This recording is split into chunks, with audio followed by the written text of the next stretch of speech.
Hi, my name is George Harold Millman. I write about politics under the blog named The Rebel Without a Clause.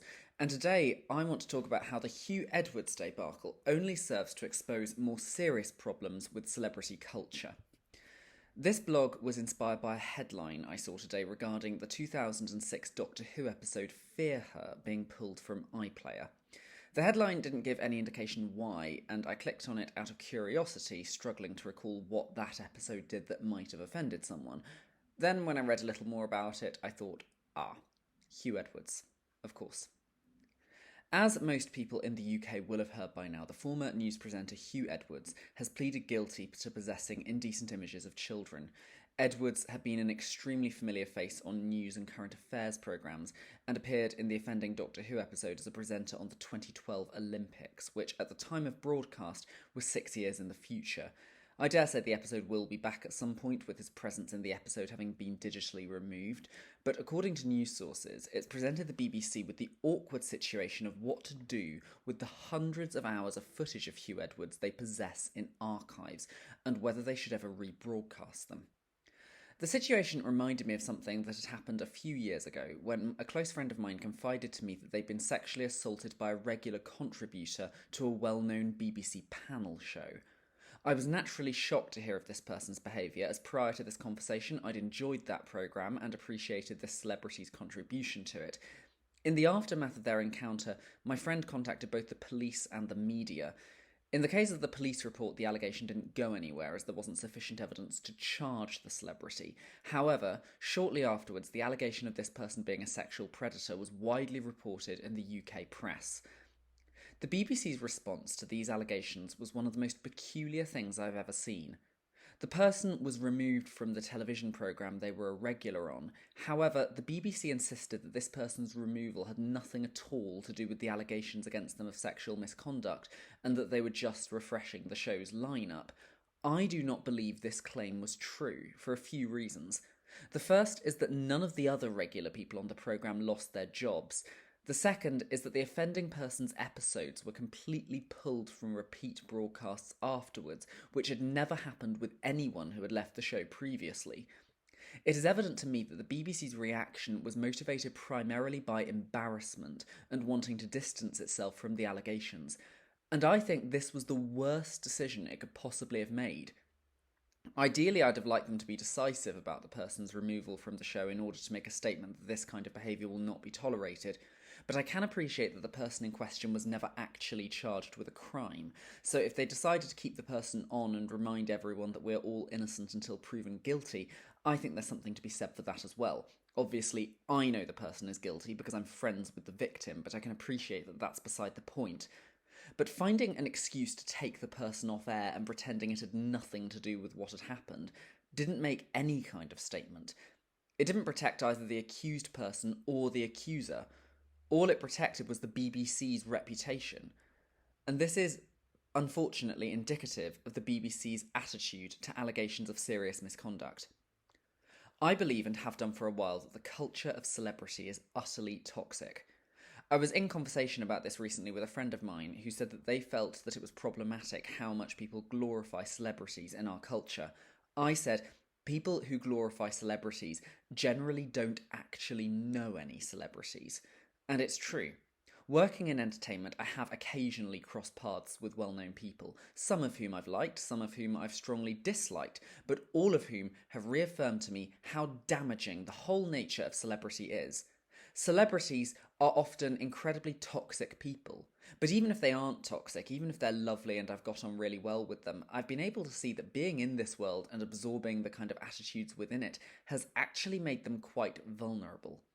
It's fairly common on the left to strongly dislike the royal family and the fact that they fundamentally represent an unequal society, but I feel the left hasn't quite caught up yet with the fact that this is also true of famous people in general.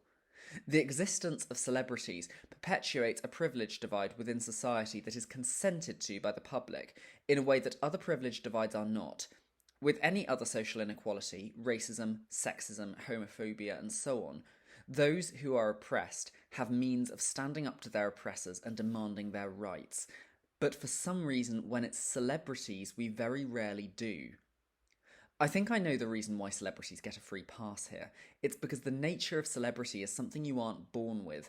It is, at least in theory, possible for any of us to become a celebrity. This is ignoring the very high number of celebrities who are from upper class backgrounds, but it's also the truth that some people slip through the net. When you've got a monarchy, you know that it's something you're either born into or you're not, so it's relatively easy to persuade people to stand against such an unequal system. But when it's a celebrity, particularly someone who's famous for their work entertaining us, they represent something that we all aspire towards. They're perceived as people who worked hard and were really talented and quite rightly earned respect for what they did.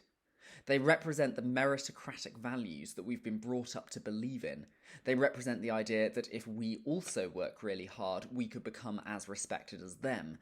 To be clear, I'm not saying that these people haven't worked hard, I'm sure many of them have, but there will always be plenty of other people who have worked just as hard and are just as talented, if not more so, who do not receive this level of recognition.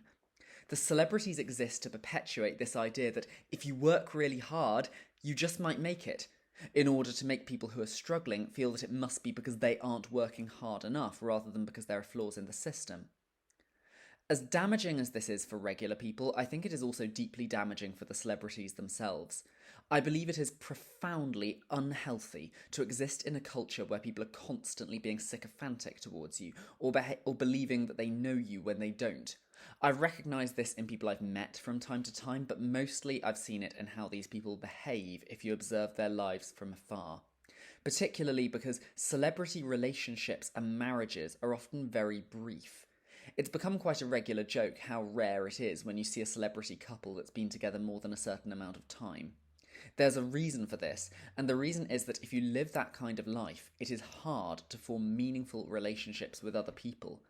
It's probably hard even to feel confident in your own identity because it's all so tied up with how you're perceived by people you don't even know. I've written before about J.K. Rowling's very extreme online behaviour in recent years and how much she seems to want to harm the transgender community. And to be clear, I think there is absolutely no excuse for this behaviour, but I also think that these are not the actions of someone who is mentally healthy. I think the almost godlike cultural status J.K. Rowling had for 2 decades has most likely caused significant damage to her mental health, and what we're seeing is a very public and humiliating breakdown. Truthfully, I feel sorry for her, although not nearly as sorry as I feel for the transgender people who are suffering greatly as a result of the amount of money and resources she has behind her breakdown. Huw Edwards is one of a very high number of celebrities in recent years who have been accused or even convicted of inappropriate behaviour towards vulnerable people. Of course, there are plenty of people who behave like this who aren't celebrities as well, so you can't say with any specific individual that this wouldn't have happened if they weren't famous. But it isn't a coincidence that it happens so much more often with very high-profile people working in the media or in entertainment than it seems to with people working in any other field or at any other level. It happens because it's a consequence of someone firstly being intensely powerful, secondly having a public image which isn't conducive to having good mental health, and thirdly inhabiting a culture within your work which is incredibly dog-eat-dog. Being quite emotionally isolated, whilst also having the money and resources to do whatever you want and feeling like you're invincible, is a cocktail for abusive behaviour, and everyone who glorifies celebrities helps to continue that trend. And the worst part is that a culture which puts these people on pedestals will inevitably contain cover-ups. The most disturbing thing about the predatory behaviour of Jimmy Savile when it was revealed wasn't even his obscene behaviour, which was obscene, but only as much as plenty of other predators' behaviour, but the fact that everyone at the BBC knew about it and allowed it to happen. I remember an interview with a child who Savile abused in his dressing room on Jim'll Fix It, who recalled that at one point the door opened as someone else started to come in and then quickly went out again and shut the door upon realising that Savile was molesting a child. Not everyone went along with the cover-ups. When these predators are revealed, they usually have had people who did try to speak up against them, and those brave individuals normally suffered for it. You can read about this in my blog on cancel culture. But on the whole, the message is sent that if you value your career, you don't stand against someone powerful, no matter what you know about them. And unfortunately, I've seen no evidence that bodies like the BBC have changed at all since the days of Jimmy Savile. My friend's attacker had been a regular panellist on that programme for many years, and I sincerely doubt that there had never been any other victims prior to my friend, or that people at the BBC didn't know about it. The same was true of Russell Brand, the same will almost certainly be true of Huw Edwards, and I'm certain that there are other people working for the BBC and other entertainment bodies who are known to be predators. And one day their names will come out, and as usual their colleagues will wring their hands and talk about how awful it all is without doing anything to change the actual system.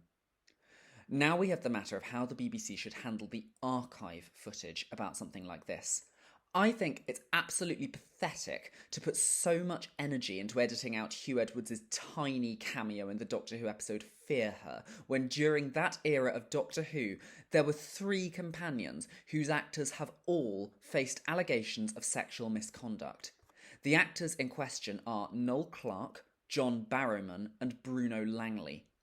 Of the 3, Langley's instance was the most severe, Barrowman's the least, but sexual misconduct is never acceptable, and I think it's an absolute stain on the history of what is generally a good television programme that all these men were associated with the programme around the same time. I do of course realise that these actors' roles cannot be edited out of the episodes they contributed to without ruining the story, and I do not wish them to be. I don't think it's right for Huw Edwards' role to be cut either. I don't think references to Jimmy Savile should be removed from old television shows, or that his appearances in episodes of things like Desert Island Discs shouldn't be on the BBC website. I didn't think that the episode of The Simpsons featuring Michael Jackson should have been pulled. This was a weird one as it happened 20 years after the allegations of his inappropriate behaviour with children had come out, long after he was dead and everyone had calmed down. As in the case where the celebrity who attacked my friend was removed from a BBC panel show, these decisions have not been made to protect anyone's victims. They've been made to whitewash history, for the corporations behind these productions to hide the evidence that they enabled these people's crimes. If you're going to recognise how wrong the behaviour of a famous person was and commit to doing better in the future, you have to acknowledge your own role in that. I think everyone should be able to see how often these people appeared on television, how much money they made, how much power they had, how much access to victims they were allowed. Then and only then can we start to build a society that recognises everyone as equally worthy of respect and equally culpable if they do something wrong. Thank you for watching. If you'd like to follow more of my content, I'm on Blogger at The Rebel Without a Clause. I'm also on Twitter, on YouTube, on Facebook, and I hope to see you again soon for another blog. Thank you and goodbye.